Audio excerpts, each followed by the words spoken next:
সুপ্রিয় দর্শক, আসসালামু আলাইকুম।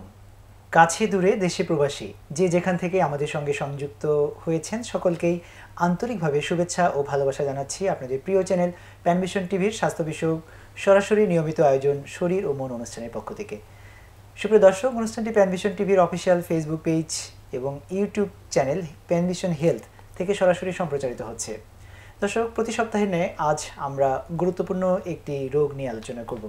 দর্শক, আমাদের আজকের আলোচনার বিষয় AKI, অ্যাকিউট কিডনি ইনজুরি। দর্শক, এই বিষয়ে আলোচনা করবার জন্য আজ আমাদের সাথে স্টুডিওতে উপস্থিত রয়েছেন একজন বরেণ্য কিডনি রোগ বিশেষজ্ঞ।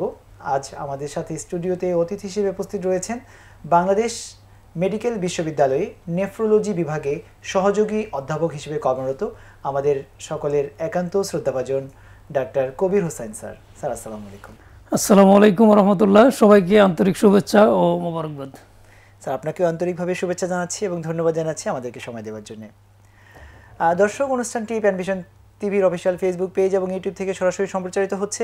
দর্শক, আমাদের আজকের আলোচনার বিষয়ে যদি কোনো প্রশ্ন থাকে আপনারা ফেসবুক এবং ইউটিউবে কমেন্ট করার মাধ্যমে প্রশ্ন করতে পারেন, অথবা স্ক্রলে দেখানো নাম্বারটিতে ফোন করার মাধ্যমেও সরাসরি আপনারা প্রশ্ন করতে পারেন। দর্শক, আসুন আমরা আজকে সম্মানিত অতিথির সাথে আমাদের আজকের আলোচনায় আমরা যুক্ত হই। স্যার, আমরা আজকে একটি গুরুত্বপূর্ণ বিষয় নিয়ে আলোচনা করতে চাই, সেটি হচ্ছে অ্যাকিউট কিডনি ইনজুরি।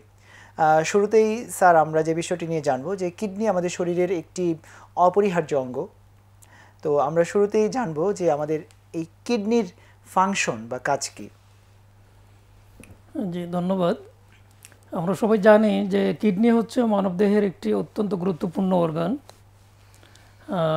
আমাদের শরীরে দুইটি কিডনি থাকে, মেরুদণ্ডের দুই পার্শ্বে, বুক এবং পেটের মাঝামাঝিতে এটা অবস্থান করে। তো কিডনির যে ফাংশনগুলো আমাদের জানা দরকার। একটা হচ্ছে কিডনি আমাদের শরীরের বজ্র পদার্থগুলো বের করে দেয়। আমরা যেগুলো আমরা খাবার গ্রহণ করি, এই খাবারের যে ভালো অংশটা এটা ধরে রাখে এবং বজ্র পদার্থগুলো বের করে দেয়, এটি একটা কাজ। 2 নম্বর হচ্ছে আমাদের শরীরের যে এই পানির যে ব্যালেন্স, অর্থাৎ পানির যে ভারসাম্যটা এটা রক্ষা করে। পানি যদি শরীরে বেশি আমরা খেয়ে ফেলি, এটা কিডনি বের করে দিতে পারে। আবার আমরা যদি পানি কম খাই, সেই সময়ে শরীরের ফাংশনটাকে ধরে রাখার জন্য কিডনি এই কাজটা করে থাকে। এরপরে আমাদের শরীরে যে ইলেকট্রোলাইটসগুলো থাকে, লবণ, যেমন সোডিয়াম, পটাশিয়াম, ম্যাগনেসিয়াম, ক্যালসিয়াম, তারপরে কিছু অ্যাসিড, এগুলো ক্লোরাইড সহ সবগুলো লবণের ব্যালেন্সটাও কিডনি আমাদের শরীরে রক্ষা করে থাকে। এরপরে আমাদের শরীরের যে অ্যাসিড বেস ব্যালেন্স, এটা মূলত কিডনি এটা মেনটেন করে থাকে। এগুলো হচ্ছে কিডনির মূলত প্রধানতম ফাংশনগুলো। এছাড়াও কিছু ফাংশন আছে, হরমোন প্রোডাকশন করা, রক্ত তৈরি করা সহ আরও বেশ কিছু কাজ কিডনি করে থাকে। কিডনি যদি স্যার তার স্বাভাবিক কার্যক্ষমতা হারিয়ে ফেলে, কি হতে পারে? কিডনি যদি তার স্বাভাবিক কার্যক্ষমতা হারিয়ে ফেলে, তাহলে প্রথমত যে সমস্যাগুলো হতে পারে, একটা হচ্ছে শরীরে পানি জমে যেতে পারে। এরপরে বজ্র পদার্থ যেটা বের করে দেওয়ার কথা, এটা শরীরে জমে একসময় শরীরের টক্সিসিটি তৈরি করতে পারে।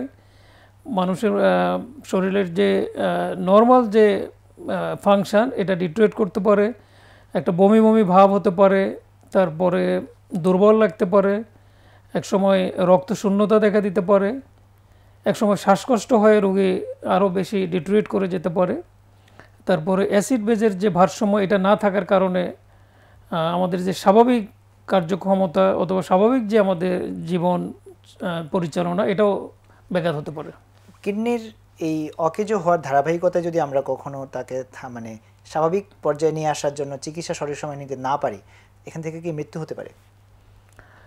মৃত্যুর বিষয়টা তো এভাবে বলা মুশকিল। তবে কিডনি যদি কখনো তার কার্যক্ষমতা পরিপূর্ণভাবে হারিয়ে ফেলে, আমরা যেটাকে বলি সিকেডি স্টেজ 5, অর্থাৎ ইন স্টেজ রেনাল ডিজিজ, এই ধরনের রোগীগুলো যদি মানে ট্রিটমেন্টের সুযোগ আছে আমরা তো সাধারণত আমাদের যে অপশনগুলো আছে, ডায়ালাইসিস, ট্রান্সপ্লান্ট, তারপরে মেডিসিনের কিছু অপশন আছে, এগুলো যদি আমরা দিতে পারি তাহলে এই ধরনের রোগীগুলো অনেকদিন বেঁচে থাকে। তবে যদি ট্রিটমেন্ট আমরা দিতে ব্যর্থ হই অথবা সময় মতো ট্রিটমেন্ট না দিই, তাহলে মৃত্যুর ঝুঁকি বেশি থাকে এবং কোনো ক্ষেত্রে ট্রিটমেন্ট চলা অবস্থায় রোগী খারাপ হয়ে যেতে পারে। জি, অনেক ধন্যবাদ স্যার। আমরা আসলে এই বিষয়গুলো শুরুতেই জেনে নিলাম যে কিডনি আমাদের শরীরের যে একটি অপরিহার্য অঙ্গ এবং এর স্বাভাবিক কার্যক্ষমতা স্বাভাবিক না থাকলে যে শরীরের অবস্থা খারাপ হয়ে এখান থেকে খুব চরম মূল্য দেওয়া লাগতে পারে সেটা আমরা বুঝতে পারলাম। স্যার, আমরা আপনার কাছে জানতে চাইবো আজকে আমাদের আলোচ্য বিষয় সেটি হচ্ছে একিউট কিডনি ইনজুরি। তো কিডনির নিশ্চয়ই অনেক ধরনের রোগ রয়েছে, তার মধ্যে একিউট কিডনি ইনজুরি একটি। আমাদেরকে শুরুতে আপনি একটু পরিচয় করিয়ে দিবেন যে একিউট কিডনি ইনজুরি বা একেআই এটি কি? একুট কিডনি ইঞ্জুরিটা হচ্ছে একটা কিডনি হয়তো ভালোভাবে কাজ করতেছে, তার কখনোই কিডনি সমস্যা ছিল না আগে, অথবা ছিল কিন্তু হঠাৎ করে যদি কোনো মানুষের কিডনি যদি বিকল হয়ে যায় হঠাৎ, তাহলে এটাকে আমরা অ্যাকুট কিডনি ইনজুরি বলে থাকি। এক্ষেত্রে আমরা আমাদের মেডিকেলের ভাষায় যেটা আমরা বলি, সায়েন্টিফিক যে ডেফিনেশন, সেটা হচ্ছে যদি কোনো মানুষের সিরাম ক্রিয়েটিনিন লেভেল এটা যদি অতি অল্প সময়ের মধ্যে, আমরা বলি যে ডে টু উইকস, এর মধ্যে যদি 0.3 মিলিগ্রাম পার ডেসিলিটার যদি বেড়ে যায় তার বেজলাইন থেকে, অথবা যদি প্রস্রাবের পরিমাণ তার কমে যায়, এটাকে আমরা বলি 0.5 ml পার কেজি পার 24 আওয়ার্স, বা আমরা এটা 6 আওয়ার একটা হিসাব করে থাকি। তো এই ধরনের ক্ষেত্রে যদি তার প্রস্রাবের পরিমাণ হয়তো দেখা যাচ্ছে কমে গেছে হঠাৎ, এরপরে ক্রিয়েটিনিন তার বাড়তেছে হঠাৎ করে, তাহলে এটাকে আমরা অ্যাকুট কিডনি ইনজুরি বলে থাকি আর কি। স্যার, আমরা কিডনির তাহলে এই রিলেটেড আরেকটি রোগ সম্পর্কে আমরা জানি, সেটি হচ্ছে সিকেডি, ক্রনিক কিডনি ডিজিজ। এই দুইটার মধ্যে মৌলিক পার্থক্য কি? আচ্ছা, এটি হচ্ছে একটা হচ্ছে ডিউরেশন, যদি কখনো কিডনির ফাংশন হঠাৎ ডিটোরেট করে এবং এটা যদি আমরা দেখি যে খুব অল্প সময়ের মধ্যে আবার এটা ইমপ্রুভও করার সম্ভাবনা থাকে। সাধারণত অ্যাকুট কিডনি ইনজুরি সঠিক সময়ে ট্রিটমেন্ট দিলে এটা ইমপ্রুভ করে যায়। এটা হচ্ছে একটা অ্যাকুট কিডনি ইনজুরির বৈশিষ্ট্য, যে এটা ইমপ্রুভ করার সম্ভাবনা থাকে। আর সিকেডি, যেটা আমরা ক্রনিক কিডনি ডিজিজ বলি, এই ধরনের রোগীগুলো সাধারণত ইমপ্রুভ করে না, তবে তার যে প্রোগ্রেশনটা, তার একটা ডিজিজ চলতেছে ক্রনিক মাত্রায়, এটাকে আমরা ট্রিটমেন্ট দিয়ে হয়তো প্রোগ্রেশনটা স্লো করতে পারি, কিন্তু কখনোই এই কিডনি আর ভালো হওয়ার সম্ভাবনা থাকে না। এই দুটো হচ্ছে বেসিক ডিফারেন্স। এছাড়াও আরও কিছু ডিফারেন্স আছে, যেমন অ্যাকুট কিডনি ইনজুরি যাদের হয় তাদের বিশেষ করে অ্যানিমিয়া, যেটা আমরা বলি রক্তশূন্যতা হওয়ার সম্ভাবনা কম থাকে, কিন্তু সিকেডিতে অ্যানিমিয়া হয়ে যায়। এছাড়া স্ট্রাকচারাল কিছু চেঞ্জ হয়, প্রস্রাবের কিছু আমরা প্রস্রাবের যে প্রোটিন যাওয়া, এটা সাধারণত ক্রনিকে বেশি হয়, অ্যাকুটে এটা কম বা নাও হতে পারে। এই ধরনের কিছু পার্থক্য আছে। স্যার, আমরা বুঝতে পেরেছি। অনেক ধন্যবাদ স্যার। আমরা আজকে মূলত একেআই, একিউট কিডনি ইনজুরি, এই বিষয়টি নিয়ে আরও একটু বিষয় আপনার কাছ থেকে জানতে চাই। একিউট কিডনি ইনজুরি, যেটা আপনি বললেন স্যার, যে আকস্মিক কিডনির বিকলতা বা স্বাভাবিক কার্যক্ষমতা হারিয়ে কমে যাওয়া, এটার কারণগুলো কি কি রয়েছে স্যার? অ্যাকুট কিডনি ইনজুরি আমাদের দেশের পার্সপেক্টে বেশ অনেকগুলো কারণ আছে, আমরা যেগুলো সবসময় ফেস করি। যেমন আমরা আমাদের একটা প্রথম কারণ হচ্ছে ডিহাইড্রেশন। যে কোনো কারণে যদি ডিহাইড্রেশন হয় অথবা পানি শূন্যতা হয়ে যায় শরীরে, তাহলে অ্যাকুট কিডনি ইনজুরি হতে পারে। যেমন আমরা খুব কমনলি যেটা ফেস করি, ডায়রিয়া হতে পারে, তারপরে ভমিটিং, তারপরে যে কোনো কারণে যদি রক্তক্ষরণ হয় কোনো পেশেন্টের। এরপর আমরা রিসেন্টলি দেখলাম যে বার্ন ইনজুরি, যেটা আমরা বিমান ক্রাশে যেটা দেখলাম, ক্রাশের পরে এখানে বার্নের পরিমাণটা বেশি ছিল, অনেকগুলো পেশেন্টের অ্যাকুট কিডনি ইনজুরি হয়ে থাকে। এটা মূলত ডিহাইড্রেশন বা পারফিউশন কমে যায়, কিডনির যে রক্তের সাপ্লাইটা কমে গিয়ে এই ইনজুরিটা হয়ে থাকে। আর এছাড়া আমাদের দেশের পার্সপেক্টে আরও খুব কমন কিছু কজ আছে, যেমন আমরা ফেস করি, আমাদের দেশের লোকজন কিন্তু যত্রতত্র ঔষধ খেয়ে থাকে, ব্যথার ঔষধ, অ্যান্টিবায়োটিক, এরপর হার্বাল কিছু মেডিকেশন আছে, এগুলো খেয়ে থাকে। এছাড়া আমাদের সমাজে আমরা যেগুলো আরও ফেস করি, যেমন ইনফেকশনের রেট আমাদের দেশে অনেক বেশি, যেহেতু আমরা হাইজিন মেনটেন করি না। এরপরে আমাদের রিসেন্টলি এই ডেঙ্গু, কোভিড, তারপরে চিকুনগুনিয়া সহ বেশ কিছু রোগে আমাদের এখানে অ্যাকুট কিডনি ইনজুরির সংখ্যাটা আমরা দেখতে পাই। এছাড়া যে কোনো bacterial infection, viral, fungal infection থেকেও অ্যাকুট কিডনি ইনজুরি হতে পারে। আর এছাড়া আমাদের কিছু রোগ আছে যেগুলো থেকে অ্যাকুট কিডনি ইনজুরি হওয়ার সম্ভাবনা বেশি থাকে, যেমন যদি কারো ক্রনিক হার্ট ফেলিওর থাকে, এরপরে ক্রনিক লিভার ডিজিজ যদি থাকে, সিরোসিস লিভার, তারপরে যদি কোনো রোগীর যদি ডায়াবেটিস, হাইপারটেনশন, এ ধরনের কোনো রোগ থাকে, তাহলে তার অ্যাকুট কিডনি ইনজুরি হওয়ার সম্ভাবনা বেশি থাকে। এছাড়া আমাদের দেশে আরও কমন হচ্ছে ঝুঁকিপূর্ণ প্রেগনেন্সি, গর্ভধারণ, যেটা কোনো কোনো পেশেন্টের ক্ষেত্রে দেখা যায় যে রেগুলার চেক আপে না থাকার কারণে তার এক্লামশিয়া, প্রি এক্লামশিয়া, এরপরে সেপটিক অ্যাবর্শন হয়, এরপরে অনিরাপদ ডেলিভারির কারণে রক্তক্ষরণ বেশি হয়, ইনফেকশন হয়, এখান থেকেও কিডনি ইনজুরি হতে পারে। এগুলো মূলত আমরা অনেকগুলো কারণ জানতে পারলাম। আশা করি স্যার এই কারণগুলো যে আপনি স্যার আমাদের জানালেন, আমাদের দর্শকরা জানলো, এই কারণগুলো যেগুলো প্রতিরোধ করা সম্ভব সেগুলো থেকে বিরত থাকলে কিন্তু অ্যাকিউট কিডনি ইনজুরি থেকে অনেকেই মুক্তি লাভ করতে পারবেন। আমরা এরকমই আরেকটি বিষয় আপনার কাছে জানতে চাই যে অ্যাকিউট কিডনি ইনজুরির রিস্ক ফ্যাক্টর বা ঝুঁকিপূর্ণ কারা কারা রয়েছেন যদি আমাদের জানাতেন স্যার। ঝুঁকিপূর্ণ বা রিস্ক ফ্যাক্টর যেগুলো আমরা করে থাকি তার মধ্যে একটা হচ্ছে এক্সট্রিম এজ, শিশুরাও ঝুঁকির মধ্যে থাকে, আবার যাদের বয়স বেশি, এজেড পেশেন্ট যারা, বিশেষ করে 65 অ্যান্ড অ্যাবোভস, এদের ঝুঁকি বেশি থাকে। এছাড়া যদি প্রিভিয়াসলি কোনো রোগী যদি কিডনিতে আক্রান্ত হয়ে থাকে, হয়তো তার একটা ক্রনিক ডিজিজ চলতেছে কিন্তু এর উপরে একটা অ্যাকুট ইনজুরি হতে পারে, এটাকে আমরা বলি AKI-1 CKD, মানে একটা একটা অ্যাটাক হলো যার আগে থেকেই সিকেডি ছিল, এই ধরনের ক্ষেত্রে একটা রিস্ক ফ্যাক্টর হিসেবে কাজ করে। এছাড়া যাদের আগে থেকে হার্টের সমস্যা থাকে, তারপরে লিভার সমস্যা থাকে, এরপরে আমাদের দেশে খুবই কমন ডায়াবেটিস মেলাইটাস, আমাদের যাদের ডায়াবেটিসে আমরা রোগী যারা, এরপরে প্রেশার, যাদের আনকন্ট্রোল প্রেশার থাকে এদের ঝুঁকি বেশি থাকে অ্যাকুট কিডনি ইনজুরি হওয়ার। এছাড়া যারা ক্রনিক ডিহাইড্রেশন, হয়তো কোনো কারণে তার ফ্লুইড লস হচ্ছে, ওই তুলনায় সে ফ্লুইড নিতে পারতেছে না, বিশেষ করে যারা মাঠে কাজ করে অথবা সোয়েটিং যাদের বেশি হয়, এই ধরনের রোগীগুলো। পরে ক্রনিক ইনফেকশান আছে, কিছু ক্রনিক ইনফেকশন সবসময় ইনফেকশানের মধ্যেই থাকে আমাদের, যেগুলো ক্রনিক ইনফেকশান আমরা যেমন টিউবারকুলোসিস আছে, কিছু ক্রনিক ভাইরাল ফাঙ্গাল ইনফেকশান আছে, তারপরে ক্রনিক ম্যালিগনেন্সির কিছু রোগী আছে, ক্যান্সার জাতীয় রোগী, এগুলোর ক্ষেত্রে কিডনি ইনজুরি হওয়ার সম্ভাবনা বেশি থাকে আর কি, এগুলো রিস্ক ফ্যাক্টর হিসাবে কাজ করে। আরেকটা হচ্ছে আমাদের দেশে আরও কমন, যাদের অবস্ট্রাকটিভ রেনাল ডিজিজ থাকে, কোনো কারণে একটা ক্রনিক অবস্ট্রাকশন আছে, তার প্রস্রাবের রাস্তায় কোথাও যদি ক্রনিক সমস্যা থাকে, এদের ঝুঁকির মধ্যে থাকে ইনজুরি হওয়ার। অনেক ধন্যবাদ স্যার। আমরা জানতে পারলাম যে acute kidney injury risk factor বা ঝুঁকিপূর্ণ গ্রুপ যেসব মানুষেরা রয়েছেন তারা আমরা জানতে পারলাম। আমরা এ পর্যায়ে আপনার কাছে জানতে চাইব যে অ্যাকিউট কিডনি ইনজুরি যদি কারো হয় তাহলে এর লক্ষণ কীভাবে প্রকাশ পাবে বা রোগী কীভাবে বুঝবে বা চিকিৎসকরাও স্যার কীভাবে মানে বাহ্যিক লক্ষণ দেখে বোঝা যেতে পারে যে এই রোগীটার কি অ্যাকিউট কিডনি ইনজুরি হয়েছে বা হচ্ছে? জি, আপনাকে ধন্যবাদ। এটা আমাদের একটু জানা দরকার। আমরা অনেক সময় দেখা গেল যে অ্যাকুট কিডনি ইনজুরি হওয়ার পরেও আমরা বুঝতে পারি না, এই লক্ষণগুলো আমাদের একটু খেয়াল রাখতে হবে। তার মধ্যে একটা হচ্ছে প্রথমেই যেটা হয়, কিডনি ইনজুরি হওয়ার পরে শরীরে পানি জমে যেতে পারে, তারপরে প্রস্রাবের পরিমাণ কমে যেতে পারে, এরপরে খাওয়ার রুচি কমে যেতে পারে, বমি বমি ভাব একটা থাকে, এরপরে শরীরে একটা দুর্বলতা ফিল হতে পারে। আবার কোনো কোনো ক্ষেত্রে কারণের সাথে কিছু বিষয় রিলেটেড আছে, যেগুলো আমরা দেখা যায় যে কোনো একটা রোগী হয়তো তার রক্তক্ষরণ অথবা ডিহাইড্রেশন, কোনো ফ্লুইড লসের কারণে এই সমস্ত রোগী শকে চলে যেতে পারে, প্রেশার ফল করতে পারে। এই বিষয়গুলো মূলত আমাদের সিমটম হিসাবে আমরা পেয়ে থাকি। অনেক ধন্যবাদ জানাচ্ছি স্যার। আমরা আমাদের একটি বিরতির সময় হচ্ছে, তার আগে আমরা আরেকটি বিষয় আপনার কাছে জানতে চাইবো যে অ্যাকিউট কিডনি ইনজুরির কোনো পেশেন্ট যদি হয়, এই পেশেন্টের এই লক্ষণগুলো যদি প্রকাশ পায় তাহলে তারা তাৎক্ষণিক তাদের কি করণীয়?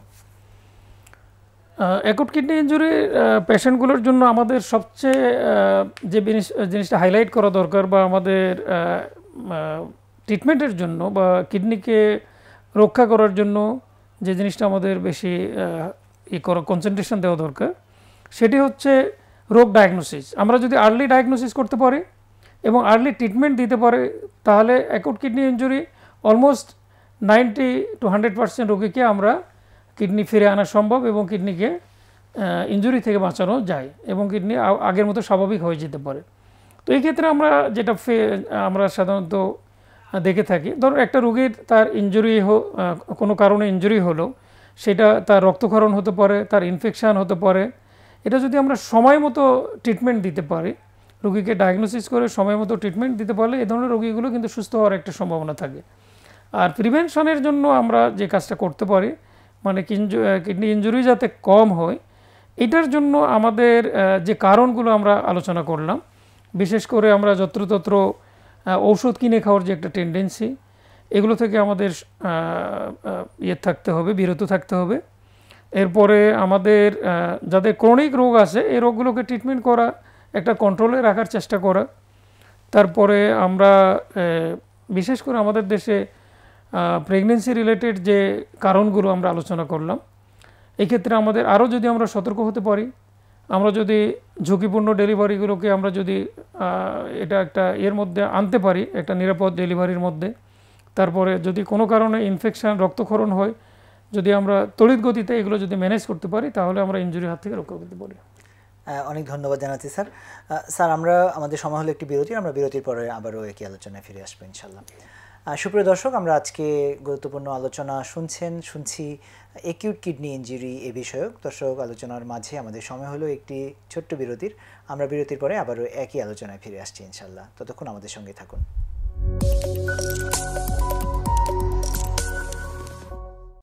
সুপ্রিয় দর্শক, বিরতির পরে আপনাদের আবারও স্বাগত জানাচ্ছি। আপনারা উপভোগ করছেন আমাদের আজকের গুরুত্বপূর্ণ আলোচনা অ্যাকিউট কিডনি ইনজুরি বিষয়ক। দর্শক, এ বিষয়ে আজকে আলোচনা করছেন, আমাদের সাথে স্টুডিওতে উপস্থিত রয়েছেন বাংলাদেশ মেডিকেল বিশ্ববিদ্যালয়ের কিডনি রোগ তথা নেফ্রোলজি বিভাগের সম্মানিত সহযোগী অধ্যাপক doctor Kabir Hossain sir. Sir, বিরতির পরে আপনাকে আবারও স্বাগত জানাচ্ছি। জি, ধন্যবাদ স্যার। আমরা আজকে কথা বলছিলাম আপনার সাথে অ্যাকিউট কিডনি ইনজুরি বিষয়ক। আপনি এই বিষয়ক অনেকগুলো তথ্য, অনেকগুলো গুরুত্বপূর্ণ পরামর্শ এবং এর প্রতিরোধমূলক ব্যবস্থা সম্পর্কেও বেশ কিছু তথ্য আপনি আমাদেরকে দিয়েছেন। আমরা এ বিষয়ে আরও কিছু তথ্য আপনার কাছ থেকে জানতে চাই। অ্যাকিউট কিডনি ইনজুরি যদি কোনো মানুষের হয়ে থাকে, সেক্ষেত্রে স্যার এটার মানে নিশ্চিতকরণের জন্যে কী কী ধরনের পরীক্ষা নিরীক্ষা করা হয়ে থাকে এবং সেটা ডায়াগনোসিস করাটা কি খুব জটিল কোনো প্রক্রিয়া কিনা? না, এটা খুবই সহজ একটি প্রক্রিয়া। আমরা এখানে অনেক সময় পরীক্ষা ছাড়াও আমরা বুঝতে পারি। আমরা যদি তার অ্যাকচুয়াল কজ যেটা, কারণ যেটা, এটা যদি বের করতে পারি, তাহলে এটাকে রেখে আমরা ডায়াগনোসিস করে ফেলি। তবে কিছু পরীক্ষা নিরীক্ষা আছে যেগুলো আমরা করে এটাকে ডায়াগনোসিস আরও সহজে করা যায়। যেমন আমরা একেবারে ইউরিনের একটা, প্রস্রাবের একটা রুটিন মাইক্রোস্কোপিক এক্সামিনেশন করতে পারি, ব্লাডের একটা সিরাম ক্রিয়েটিনিন করতে পারি, ইলেকট্রোলাইটস পরীক্ষা করতে পারি। এরপরে আমরা অ্যাকর্ডিং টু কজ কিছু পরীক্ষা আমরা এর পরের স্টেপে আমরা করার সুযোগ আছে। তো মূলত এই প্রাইমারি এই পরীক্ষাগুলো করে আমরা কিন্তু অ্যাকুট কিডনি ইনজুরি আমরা পেতে পারি। এছাড়াও পরীক্ষা নিরীক্ষার চেয়েও যদি আমরা একটা পেশেন্টকে ফিজিক্যাল এক্সামিনেশন করি, তাকে যদি আমরা ভালো করে তার লক্ষণগুলো দেখি, তার হিস্ট্রি, তার সাইন সিমটম, এগুলো থেকেই আমরা এটা ডায়াগনোসিস করা খুব সহজেই সম্ভব। মাশাআল্লাহ। স্যার, কারো যদি অ্যাকিউট কিডনি ইনজুরি হয়ে থাকে, তার চিকিৎসার প্রক্রিয়া কী কী রয়েছে এবং এই চিকিৎসাটা আসলে কোথায় করাতে হবে? এটা কি বাসায় করাবে নাকি হসপিটালে করাবে, বা কোন ধরনের হসপিটালে এই চিকিৎসাটা হবে, এই বিষয়টা যদি আমাদেরকে একটু বলেন স্যার। এটি হচ্ছে মূলত কোন পর্যায়ের রোগী এটার উপরে ডিপেন্ড করে। জি। অ্যাকুট কিডনি ইনজুরিও কিছু লেভেল আছে, প্রাইমারি, সেকেন্ডারি, টারশিয়ারি। আমরা সাধারণত অ্যাকর্ডিং টু রাইফলস ক্রাইটেরিয়া আছে একটা আমাদের মেডিকেল সায়েন্সে, এখানে 5টি ভাগে ভাগ করা হয়েছে অ্যাকুট কিডনি ইনজুরিকে। তো আমরা সাধারণত একেবারে প্রাইমারি পর্যায়ে থাকলে এটা বাসায় ট্রিটমেন্ট করানো যায় প্রাইমারি, সেকেন্ডারি পর্যন্ত। তারপরে তার সিমটমের উপরে এটা ডিপেন্ড করে। তবে যেগুলো একটু অ্যাডভান্স পর্যায়ে চলে যায়, বিশেষ করে টারশিয়ারি অথবা লাস্ট স্টেজে চলে গেলে, এটাকে আমরা হসপিটালাইজড করলেই সবচেয়ে ভালো হয়। আর ট্রিটমেন্টের ক্ষেত্রে মূলত এটা ডিপেন্ড করে কজের উপরে, কি কারণে তার অ্যাকুট কিডনি ইনজুরি হলো। বিশেষ করে খুব কমনলি যেটা আমরা ফেস করি, যে কোনো মেডিসিনের কারণে হলো কি না, কোনো ব্যথার ওষুধ। আমরা এই ক্ষেত্রে পেশেন্টকে একটা সময় পর্যন্ত আমরা অবজার্ভ করি, ব্যথার ওষুধটা বন্ধ করে দিয়ে। আবার এ ধরনের ক্ষেত্রে, এটা সাধারণত অ্যাকুট ইন্টারস্টিশিয়াল নেফ্রাইটিস বলে, এই ধরনের ক্ষেত্রে আমরা কিছু ওষুধ ইউজ করে থাকি, বিশেষ করে স্টেরয়েড জাতীয় যেগুলো, এগুলো করা যেতে পারে। আর এছাড়া কমনলি যেটা আমরা দেখি যে একটা পেশেন্ট কোনো কারণে যদি শকে থাকে, তার ব্লাড প্রেশার ফল করে যায় অথবা তার পারফিউশন কমে যায়, তার ডিহাইড্রেশন থাকে, এগুলো কারেকশনের জন্য আমরা সাধারণত কোনো রোগীকে হয়তো স্যালাইন দিয়ে থাকি, আইভি স্যালাইন। এরপরে কিছু পেশেন্টের ব্লাড ট্রান্সফিউশন লাগতে পারে। আর আর কিছু কজ আছে যেগুলো আমাদের ডায়াগনোসিসের উপরে ডিপেন্ড করে, যেমন যাদের chronic heart disease, liver disease থাকে, এগুলো পেশেন্টকে কজ অনুযায়ী যদি আমরা সেটা কন্ট্রোল করতে পারি, তার ওই লেভেলটা যদি আমরা মেনটেন করতে পারি, তাহলে এই ধরনের রোগীগুলোকে আমরা ট্রিটমেন্টের মাধ্যমে অনেকটা ইমপ্রুভ করা সম্ভব। অনেক ধন্যবাদ জানাচ্ছি স্যার। একিউট কিডনি ইনজুরি যদি সঠিক সময়ে সঠিক চিকিৎসা গ্রহণ করা না হয়ে থাকে, বা আমরা বারবারই যে কথাটি বলি স্যার, যে আমাদের দেশের মানুষের অনেক সময় আর্থসামাজিক অবস্থা বিবেচনা করে, অথবা অনেকের সচেতনতারও কিছু ঘাটতি রয়েছে, সার্বিক দিকগুলো বিবেচনা করে এই রোগের যদি সঠিক চিকিৎসা সঠিক সময় নেওয়া না হয়, তাহলে এর কী কমপ্লিকেশন বা জটিলতা বা পরিণতি হতে পারে যদি আমাদের জানাতেন স্যার। এই ধরনের ক্ষেত্রে যদি সঠিক সময়ে অ্যাকুট কিডনি ইনজুরির ক্ষেত্রে একটা কথা খুবই আমাদের কাছে পরিচিত, যে ট্রিটমেন্টের ক্ষেত্রে যে আর্লি ট্রিটমেন্ট, আর্লি রিকভারি। আমরা যদি সঠিক সময়ে ট্রিটমেন্ট দিতে পারি, তাহলে মোস্ট অফ ক্ষেত্রে এটা সুস্থ হয়ে যায় রোগীরা। তো এ ধরনের ক্ষেত্রে আসলে ট্রিটমেন্টের কোনো গ্যাপ রাখা যাবে না, যত দ্রুত ট্রিটমেন্ট শুরু করা যায়। তো হসপিটালাইজ পেশেন্টদের ক্ষেত্রে তো আমাদের ম্যানেজ করাটা একটু সহজ। যদি বাসায়ও থাকে তাহলে সেই রোগীগুলোকে রেগুলার ফলো আপ করা যেতে পারে। আর আমাদের যে কারণগুলো আমরা আলোচনা করলাম, এই বিশেষ করে ইনফেকশান, তারপরে ব্যথার ওষুধজনিত কারণে যদি কোনো রোগীর এই ধরনের সমস্যা হয়ে থাকে, তো এই ক্ষেত্রে মানে সম্পূর্ণ ইমপ্রুভ করে যাওয়ার সম্ভাবনা থাকে সঠিক ট্রিটমেন্ট দিলে। এরপরে আমরা বিশেষ করে যাদের রক্তক্ষরণজনিত সমস্যা অথবা কিডনির কিছু রোগ আছে, যেমন আমরা যেটা বলি অ্যাকুট টিউবুলার নেক্রোসিস, তারপরে আরপিজিএন বলি আমরা আমাদের ভাষায়, যেটাকে বলে র্যাপিডলি প্রোগ্রেসিভ গ্লোমেরুলোনেফ্রাইটিস, খুব দ্রুত কিডনি ফাংশন ডিটেরিওরেট করে যেতে পারে। এগুলোর আবার অনেকগুলো কারণ আছে। এরপরে আমাদের দেশে খুবই কমন আমরা পিআইজিএন বলি, পোস্ট ইনফেকশাস গ্লোমেরুলোনেফ্রাইটিস। যে কোনো ইনফেকশন থেকে এ ধরনের সমস্যা হতে পারে। যেমন আমাদের স্কিনে যে পায়োডার্মা হয়, আমার স্কিনে যে ইনফেকশান, এখান থেকে কিডনি এফেক্ট হতে পারে। আবার আমাদের যে সোর থ্রোট, আমরা টনসিলাইটিস, ফেরেঞ্জাইটিস, এই ধরনের রোগ থেকেও কিন্তু সেকেন্ডারিলি কিডনি এফেক্ট হতে পারে। তো এই ধরনের ক্ষেত্রে আসলে সঠিক ট্রিটমেন্ট সঠিক সময় যদি আমরা দিতে পারি, তাহলে কিন্তু কিডনি সম্পূর্ণ সুস্থ হয়ে যাওয়ার সম্ভাবনা থাকে।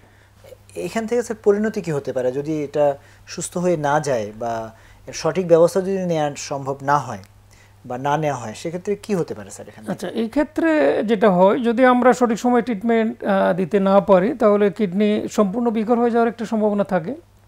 আবার সম্পূর্ণ বিকল হয়ে যাওয়ার আগেও রোগীর শ্বাসকষ্ট হয়ে, তারপরে রোগীর ফ্লুইড ওভারলোড হয়ে, বা রোগীর জ্ঞানের মাত্রা কমে যেতে পারে, রোগীর শরীরে অ্যাসিড জমে অ্যাসিডোসিস হয়ে রোগী খারাপ হয়ে যেতে পারে, শ্বাসকষ্ট হতে পারে।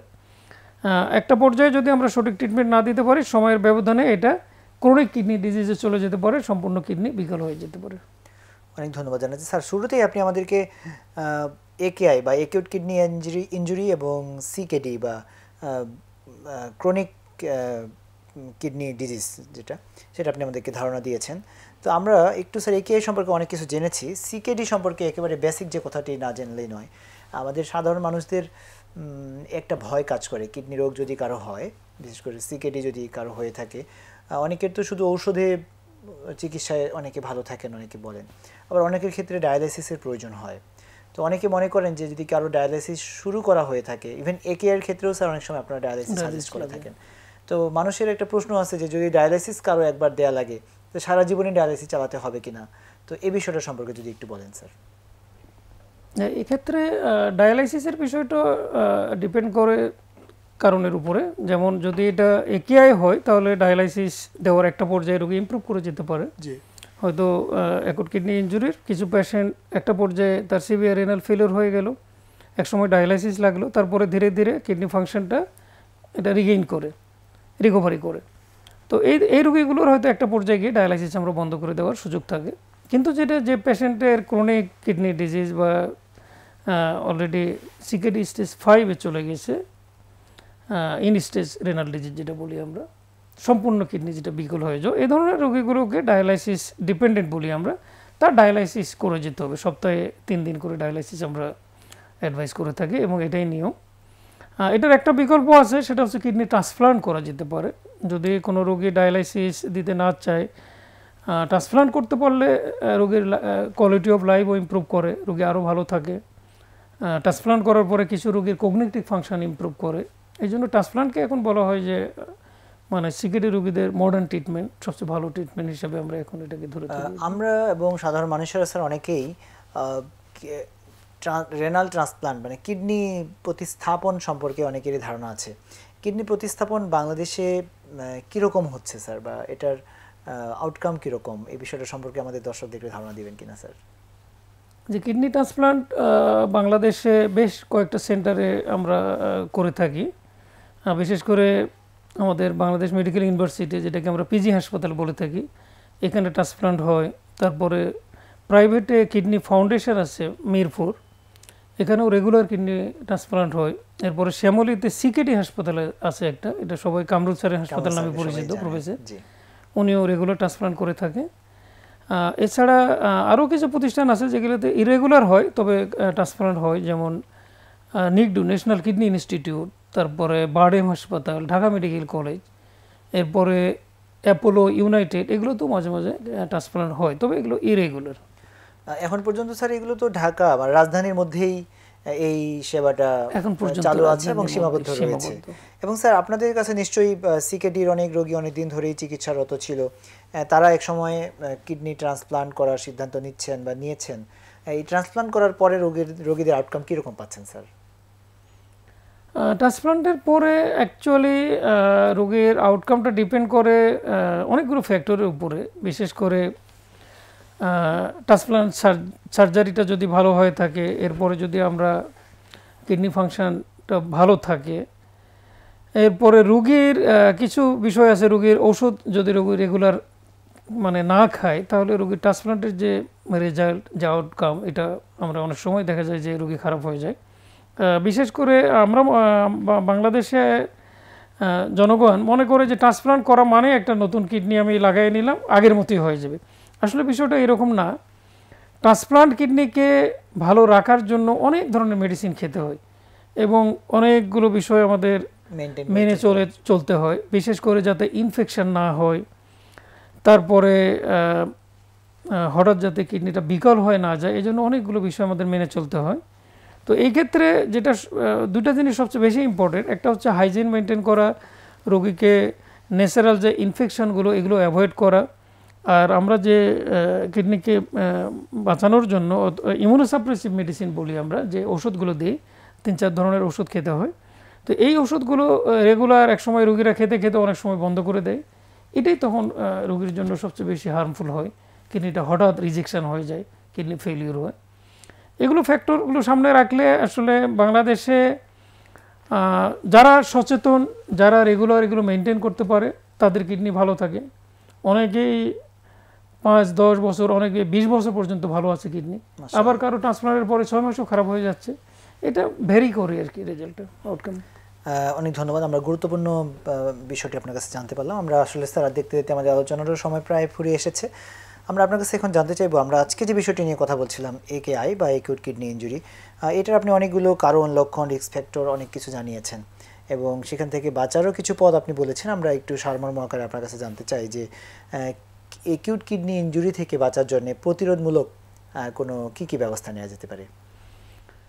অ্যাকিউট কিডনি ইনজুরি থেকে আমরা যদি রক্ষা পেতে চাই, প্রিভেন্টিভ মেজার হিসেবে আমরা যে বিষয়গুলোকে সামনে রাখতে হবে, 1 নম্বর হচ্ছে আমাদের দেশে ইনফেকশনের রেট বেশি, ইনফেকশনের রেট প্রিভেন্ট করার ব্যবস্থা করতে হবে। এক্ষেত্রে একটা হচ্ছে অ্যাওয়ারনেস, পাবলিক অ্যাওয়ারনেস আমাদের বাড়াতে হবে। 2 নম্বর হচ্ছে ঔষধ খাওয়ার যে আমাদের প্রবণতা, যে কোনো জায়গায় গিয়ে আমরা যে কোনো দোকান থেকে ওষুধ কিনে ইচ্ছামতো খাওয়ার আমাদের সুযোগ আছে, এই সুযোগটাকে আমাদের একটু সচেতনতার মাধ্যমে এবং কিছু গভর্নমেন্ট ল এনফোর্স অ্যাপ্লাই করে এটাকে আমাদের প্রিভেন্ট করতে হবে। এরপরে যে কারণগুলো আমরা আলোচনা করলাম, বিশেষ করে প্রেগনেন্সি রিলেটেড যে বিষয়গুলো আসলো, এক্ষেত্রে যদি আমরা সচেতনতা বাড়াতে পারি, আমরা যদি তাৎক্ষণিক কোনো ব্যবস্থা নেওয়ার সুযোগ থাকে, বিশেষ করে এ ধরনের ঝুঁকিপূর্ণ যে ডেলিভারি, ঝুঁকিপূর্ণ যে প্রেগনেন্সি, এগুলোকে আমরা যদি একটা পরিচর্যার আন্ডারে, ট্রিটমেন্টের আন্ডারে আনতে পারি, তাহলে এখান থেকে আমরা ইনজুরিটাকে প্রিভেন্ট করতে পারি। আর এছাড়া ওভারঅল যে বিষয়গুলো আমাদের খেয়াল রাখতে হবে, আসলে জনগণের স্বাস্থ্য সচেতনতা বৃদ্ধি করতে হবে। এরপরে আমাদের আমরা অনেক সময় চেক আপে যেতে চাই না। আমাদের হয়তো অনেকের দেখা গেল যে ডায়াবেটিস হয়ে আছে 5-10 বছর হয়ে আছে, আমরা জানিই না। আবার প্রেশার হয়ে আছে, প্রেশারের ওষুধ খাচ্ছি না, আমরা হয়তো বুঝতেও পারিনি। এমন সময় আমরা ডাক্তারের কাছে যাই যখন দেখি কিডনি ফেলিয়ার হয়ে গেছে।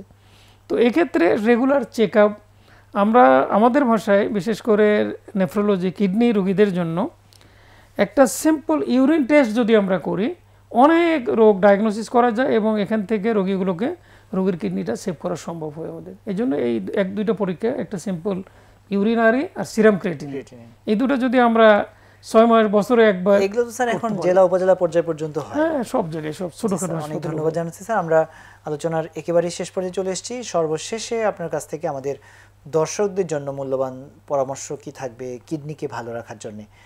কিডনি যেহেতু আমাদের শরীরের আল্লাহর অপার মহিমার দেয়া একটি সুন্দর নেয়ামত এবং সেটা আমাদের বেঁচে থাকার জন্য অপরিহার্য। যাদের কিডনি বিকল হয়ে যায় তাদের জীবন আসলে দুর্বিষহ হয়ে ওঠে। আমরা জানি যে শুধুমাত্র রোগী নিজেই নন, পুরো পরিবারের যাদের নিয়মিত ডায়ালাইসিস করাতে হয় সপ্তাহে 1-2 বার, নিঃসন্দেহে স্যার সেই পরিবারগুলো অনেক কষ্টের মধ্যেই দিনাতিপাত করেন। তো এরকম খারাপ অবস্থায় যেন কাউকে পড়তে না হয়, কিডনিকে ভালো রাখার জন্য আমাদের দর্শকদের প্রতি স্যার আপনার কি পরামর্শ যদি আপনি একটু জানাতেন? দর্শকদের উদ্দেশ্যে আমি এটি বলতে চাই, সর্বশেষে আমরা অনেকগুলো বিষয় আলোচনা ইতিমধ্যে করে ফেলেছি।